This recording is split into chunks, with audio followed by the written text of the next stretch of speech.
Hi കൂട്ടുകാരെ, എല്ലാവർക്കും സുഖം തന്നെയല്ലേ? ഇന്ന് നമുക്ക് മുളക് ചെടിയുടെ തളിരിലയും പരിപ്പും കൊണ്ടൊരു കറി ഉണ്ടാക്കാം. ആദ്യം 50 ഗ്രാം പരിപ്പ് കഴുകി കുക്കറിൽ ഇട്ട് കൂടെ പച്ചമുളക്, ഉള്ളി, തക്കാളി എന്നിവ ഇട്ട് വേവിക്കുക. വെന്തു വരുമ്പോൾ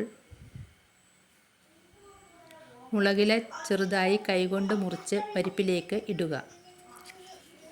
അത് വേകുന്ന സമയം കൊണ്ട് തേങ്ങ, ജീരകം, വെളുത്തുള്ളി, കറിവേപ്പില, മുളക്, മഞ്ഞൾപ്പൊടി എന്നിവ നന്നായി അരച്ച് കറിയിലേക്ക് ഒഴിക്കുക. ചെറിയ തിള വരുമ്പോൾ ഇറക്കി വെച്ച് ഉള്ളി, വറ്റൽമുളക്, കറിവേപ്പില, കടുക് എന്നിവ താളിച്ച് കറിയിലേക്ക് ഒഴിക്കുക. രുചികരമായ മുളകിലക്കറി റെഡി. ഇഷ്ടമായാൽ ലൈക്ക് ചെയ്യുക, ഷെയർ ചെയ്യുക, സബ്സ്ക്രൈബ് ചെയ്യുക. Thank you all.